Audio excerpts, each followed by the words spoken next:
Hello everyone, welcome to my place. I found a masterpiece of Jehovah's Witnesses coming circuit assembly Friday, Saturday, Sunday, all 3 days within one guy's talk at the end of the circuit assembly. The title is Don't Give Up. It's not what we all thought about people leaving this religion, of the rumors and the lies that people is hearing. No. Everything combined, every talk they gave, every video they made, it was all for one thing. You got a job, they keep you away from the meetings, field service, get rid of it. Lean on Jehovah. Get a better job. If you have a wife or husband that refuse to be a Jehovah's Witness and they keep forcing you to quit,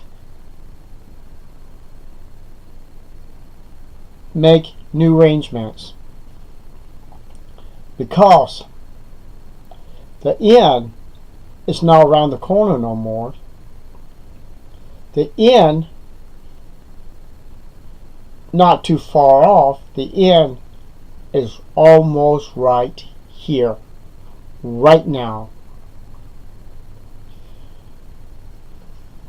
So that's what the whole thing is about, is Armageddon is now, is upon us.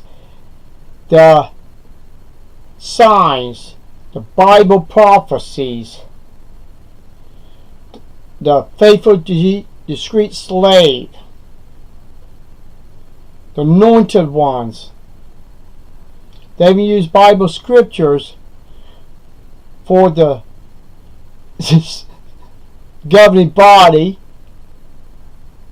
and these fake anointed Jehovah's Witnesses that's supposed to be going to heaven.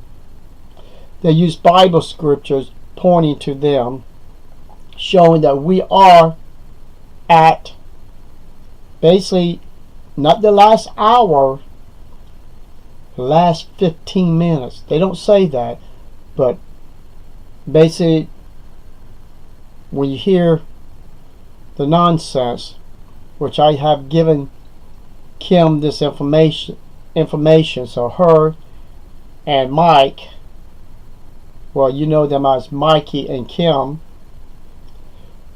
going to be doing some videos on this, because there's a lot of information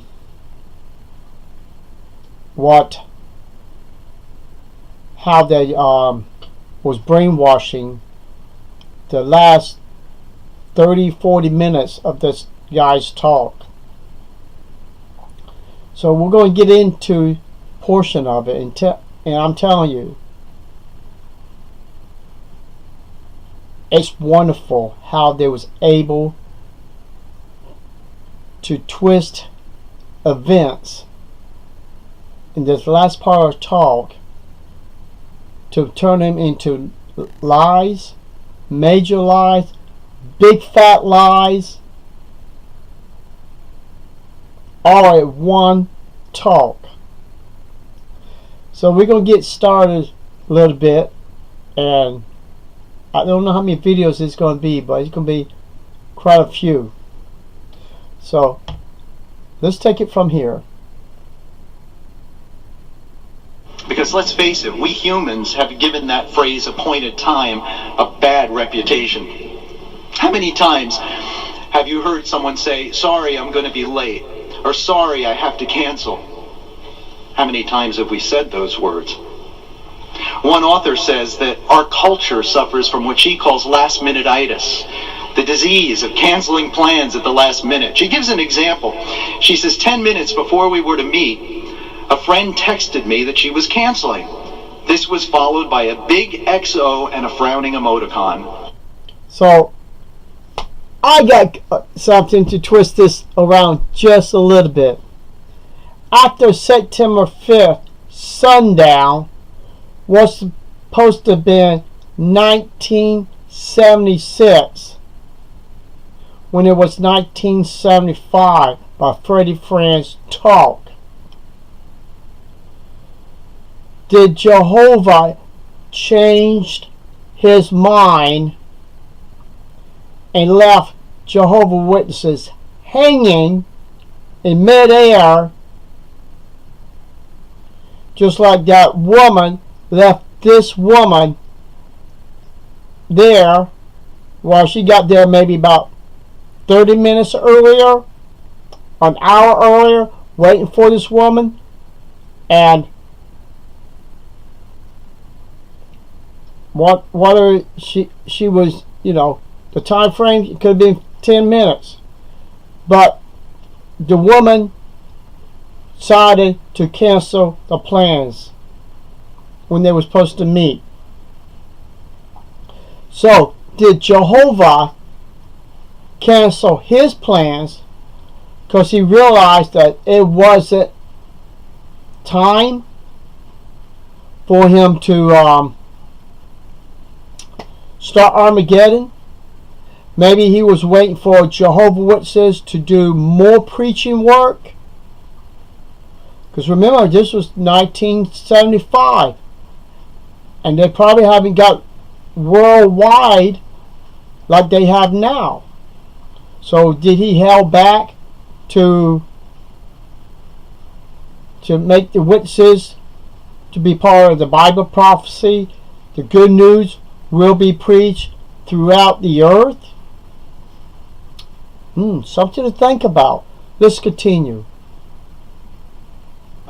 I was already at the meeting spot. Ever happened to you? It's frustrating, isn't it? And the XO and the frowning emoticon don't help. And yet, last-minute-itis has become so common that we almost expect it to happen, right? Now here's the point. If our glasses are off, our perception of Jehovah's Day could be distorted. We might start to think of Jehovah's appointed time the way we view a fellow human's appointed time. Might happen, might not. Might be on time, might be late. Now, let's suppose he's correct on this part. Then why did they have on the magazine basically the marvelous things that was going to happen in 1970?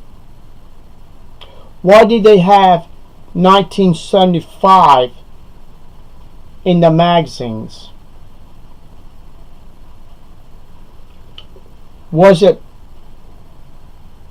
God, Jehovah, gave his Holy Spirit to the anointed at that time to put these dates, 1970, to announce 1975, when he was going to make himself announce, to know throughout the earth? And then at the last moment, he pulled out and realized that it's not time for Jehovah's Witnesses because the rest of the world has not known the good news.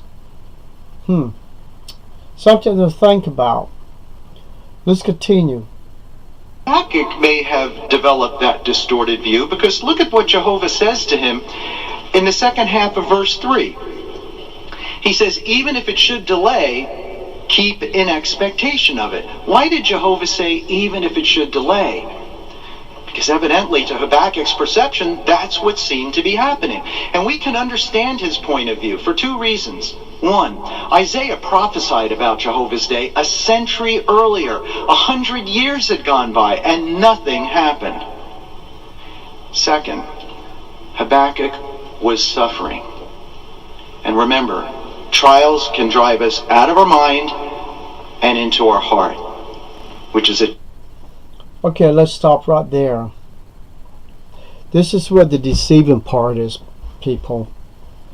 Now, that's the reason why these videos is going to take a whole lot longer. Habakkuk was not the way he was putting it. He was suffering because of the wickedness of the Jewish people. Why he's seeing they was worshiping false gods, everything. Now, what he's talking about, the last final hour that Habakkuk was looking for, and I'm going to tell you what it was. It was the destruction of Jerusalem. And you're going to hear him going to say 607. And we know that's a barefaced lie. It was 587, 586. So Habakkuk was suffering. Now think about this, people. You're in your town. Wickedness is around. You have your own home and all that. Would you want Babylonians to come in to kick y'all out of your homes, take you to Babylonian, to end your suffering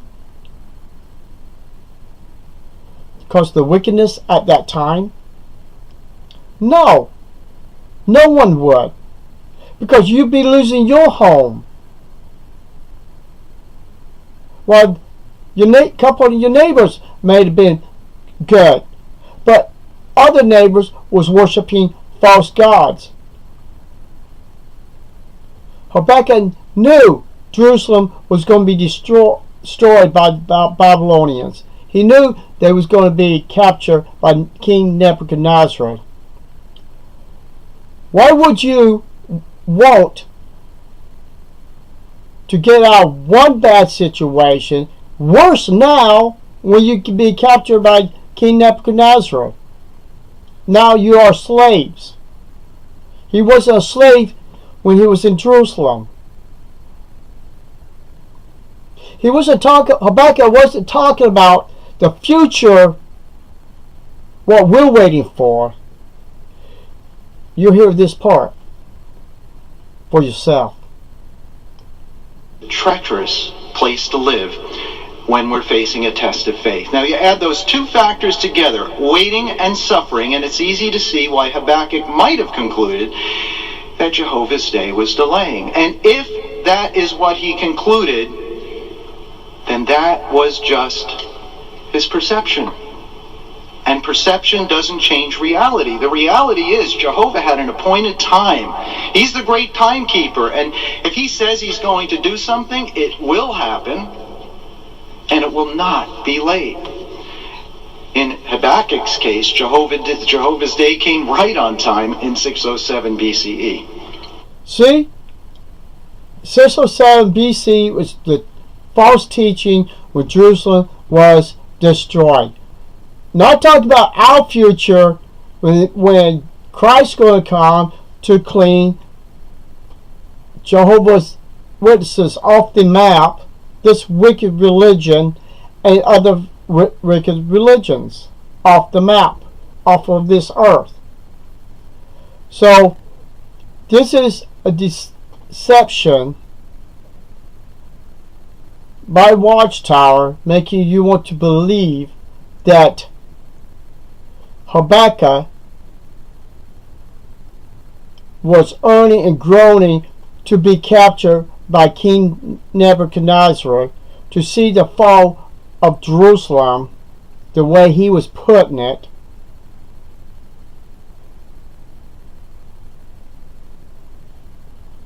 leave your comments. Tell me what you think. Hey, I just broke it down the way I see it. So, enjoy your day. Part 2 coming up.